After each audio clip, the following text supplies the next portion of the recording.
शमशान घाट में बच्ची मिली बनी घटना। रात अभी पूरी तरह ढली भी नहीं थी। लेकिन सर्द हवा में एक अजीब सी खामोशी धुल चुकी थी। जैसे शहर की रूह भी ठिठक गई हो।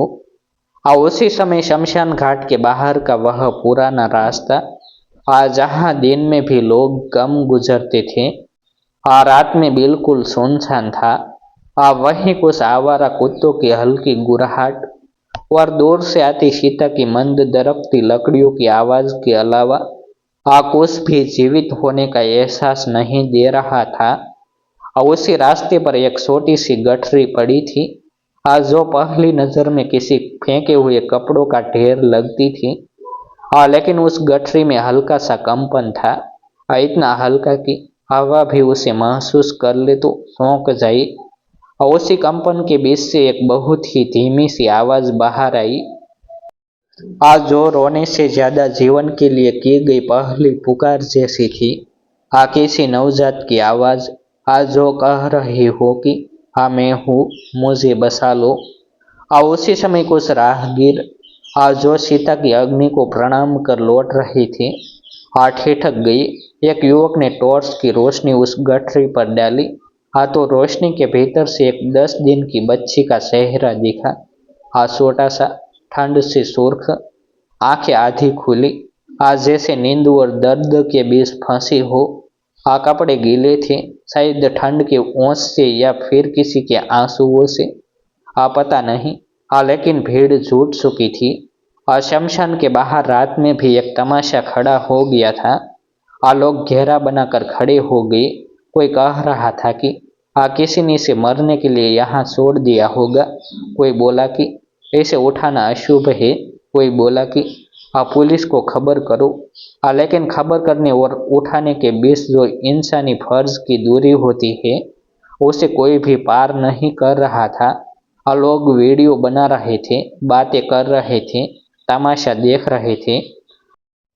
लेकिन बच्ची कांपती रही, जैसे उस भीड़ के बीच भी अकेलेपन की बर्फ में दबी हो। तभी दूर से एक गाड़ी की तेज रोशनी आती दिखी। सफेद सरकारी गाड़ी, जिस पर लाल बत्ती नहीं थी, लेकिन रौबदार मौजूदगी थी। गाड़ी रुकी, दरवाजा खुला और एक महिला अधिकारी उतरी। नाम था आस्था राठौर। शहर की सबसे सख्त, अनुशासन प्रिय और ईमानदार अफसर, जिनसे गलत काम करने वाले डरते थे और जिनकी निष्पक्षता पर आम जनता भरोसा करती थी। आस्था ने भीड़ का घेरा देखा, बच्ची की धीमी सी आवाज सुनी और बिना एक पल गंवाए, बिना किसी से अनुमति लिए, बिना किसी से सवाल पूछे, सीधे उस गठरी की तरफ बढ़ गई। लोगों ने रास्ता नहीं दिया, तो उसने खुद रास्ता बनाया। और उसके कदमों में जल्दबाजी नहीं थी, लेकिन एक दृढ़ संकल्प था। आज जैसे हर कदम कह रहा हो कि इंसानियत किसी अंधविश्वास की मोहताज नहीं। आस्था ने झुककर गठरी खोली तो बच्ची का पूरा शरीर ठंड से कांप रहा था और उसके छोटे छोटे होठ नीले पड़ चुके थे। लेकिन सांस चल रही थी। जीवन की आखिरी डोर अभी टूटी नहीं थी। आस्था की आंखों में अचानक कुछ चमक उठा, एक ऐसी चमक जो आदेश देने वाली आंखों में नहीं, बल्कि माँ जैसी आंखों में होती है। उसने तुरंत अपना शॉल उतारा, बच्ची को अपने सीने से लगाया, उसे अपने शॉल में लपेटा और उठाते हुए बोली, अब ये अकेली नहीं है। भीड़ के भीतर से किसी ने धीमी आवाज में कहा कि हाँ मैडम, इसे सोना ठीक नहीं, शमशान की जमीन है। आस्था ने पीछे मुड़कर नहीं देखा, लेकिन उसकी आवाज गूंज गई, शमशान शरीर जलाता है, इंसानियत नहीं। उस एक वाक्य ने हवा में जमा अंधविश्वास की बर्फ को सटका दिया। भीड़ चुप हो गई, कुत्तों की गुर्राहट भी जैसे थम गई। आस्था बच्ची को गोद में लेकर गाड़ी में बैठी। उसका सहायक कर्मचारी घबरा गया कि हाँ मैडम, इतनी रात को अस्पताल।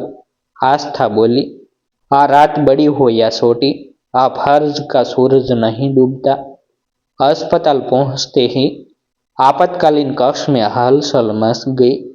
डॉक्टरों ने देखा कि बच्ची की हालत गंभीर है। ठंड से शरीर का तापमान बहुत गिर चुका है। तुरंत इलाज शुरू हुआ।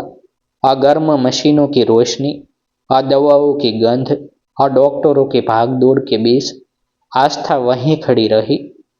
और उसके आंसू नहीं रुक रहे थे, लेकिन वह कमजोर नहीं पड़ रही थी। और उसके आंसू दर्द के नहीं, इंसानी व्यवस्था पर सवाल के थे कि आखिर कोई बच्ची 10 दिन की मासूम यहाँ तक कैसे पहुंच गई। कुछ घंटे बाद डॉक्टर बाहर आई और बोले कि बच्ची अब सुरक्षित है, जान बच गई है। आस्था ने पहली बार गहरी सांस ली, जैसे 10 दिन की बच्ची को नहीं, बल्कि इंसानियत को बचा कर लौटी हो। डॉक्टर ने पूछा कि बच्ची किसकी है। आस्था बोली कि यह अभी किसी की नहीं, लेकिन आज से मेरी जिम्मेदारी है। डॉक्टरों की टीम ने कागजी प्रक्रिया की बात की, लेकिन आस्था ने कहा कि प्रक्रिया सुबह भी हो सकती है, लेकिन बच्ची सुबह देखने के लिए जिंदा रहे, यह रात तय करती है। धीरे धीरे खबर पूरे शहर में फैल गई कि शमशान के बाहर मिली बच्ची को एक अफसर ने गोद में उठाया और उसकी जान बचाई।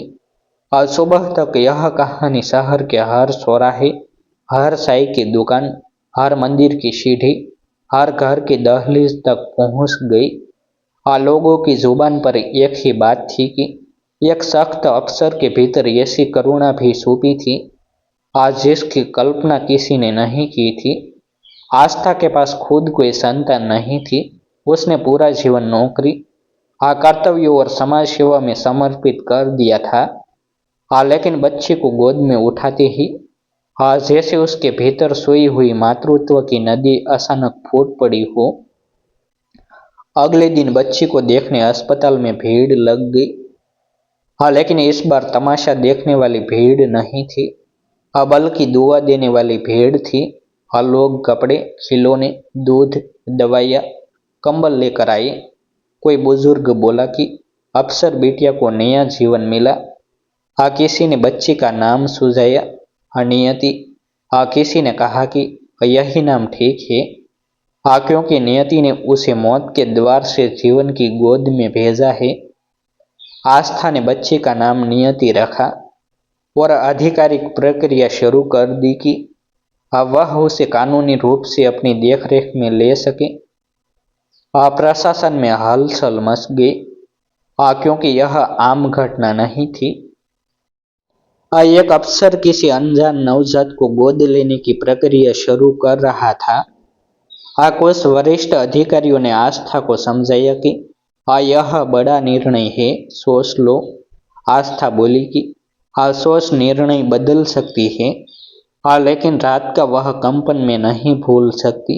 अधिकारी निरुत्तर हो गई, क्योंकि आस्था के शब्दों में तर्क नहीं, सच्चाई थी। बच्ची को बाल देखभाल विभाग की निगरानी में रखना जरूरी था, लेकिन आस्था ने हर प्रक्रिया खुद आगे बढ़ाया। दस्तावेज तैयार किए, गवाहियां दर्ज कराई, हर फॉर्म पर हस्ताक्षर किए और हर हस्ताक्षर में नियति का भविष्य लिखा। अगले कुछ दिन बच्ची विभाग की निगरानी में रही, लेकिन आस्था रोज उससे मिलने जाती। उसे दूध पिलाने वाली नर्स से उसका हाल पूछती। बच्ची का छोटा सा हाथ पकड़ती तो बच्ची भी उसकी उंगली को पकड़ लेती, जैसे कह रही हो कि मुझे भरोसा है तुम पर। आस्था के भीतर अब शक्ति कम और सावधानी ज्यादा थी, क्योंकि वह जान चुकी थी कि जिम्मेदारी गोद में उठाने से बड़ी होती है, वह जिम्मेदारी निभाने में होती है। धीरे धीरे प्रशासनिक अनुमति भी मिल गई कि आस्था बच्ची की कानूनी अभिभावक बनेगी। लेकिन बच्ची के असली माता पिता का पता लगाने की कोशिश भी जारी रहेगी। आस्था ने कहा कि पता लगाना जरूरी है, लेकिन पहचान मिलने तक नियति को प्यार से पहचान दूंगी।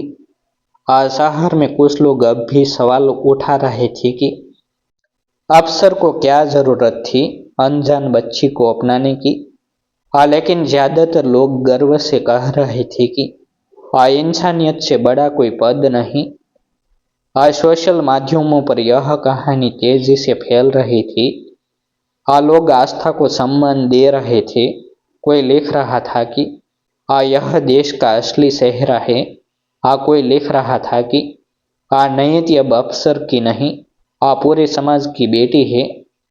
आस्था ने बच्ची को आधिकारिक रूप से गोद तो नहीं, हाँ, लेकिन अभिभावक की मोहर के साथ अपनी देखरेख में ले लिया। आज जिस दिन बच्ची को पहली बार वह अस्पताल से अपने सरकारी आवास की तरफ लेकर चली, उस दिन ठंड उतनी ही थी जितनी उस रात थी। लेकिन फर्क यह था कि उस रात ठंड बच्ची को मार रही थी और आज ठंड बच्ची को दुआई दे रही थी। क्योंकि वह अकेली नहीं थी। आस्था ने अपने आवास में एक छोटा सा पालना रखा। उस पर हल्दी से स्वस्तिक का निशान नहीं, बल्कि रक्षा का टीका लगाया।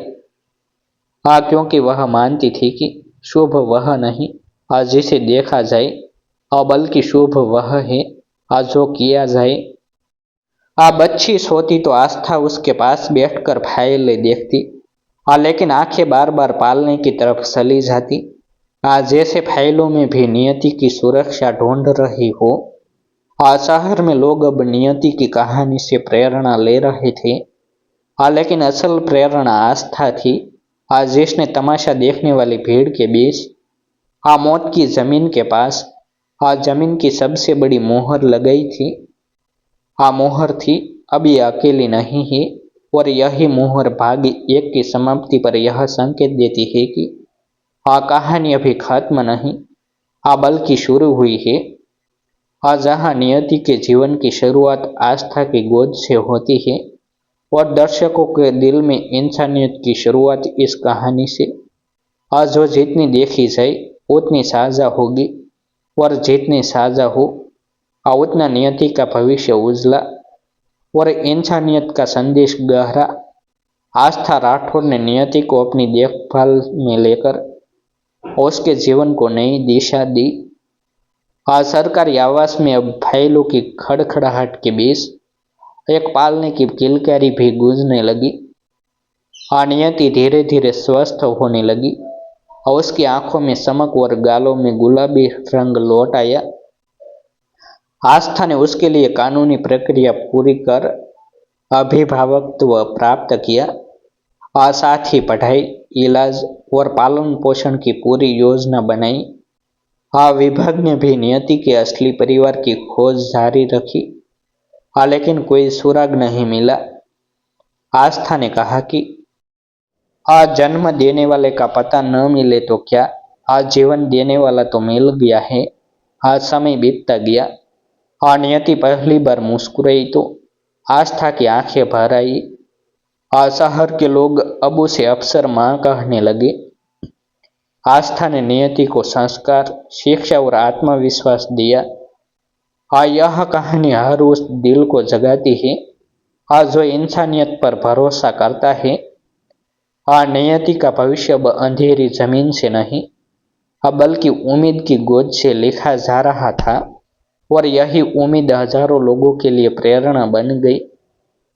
ऐसे ही नए नए वीडियो देखने के लिए हमारे YouTube चैनल सब्सक्राइब करें, वीडियो को लाइक करें और अपने मित्रों के साथ शेयर करें।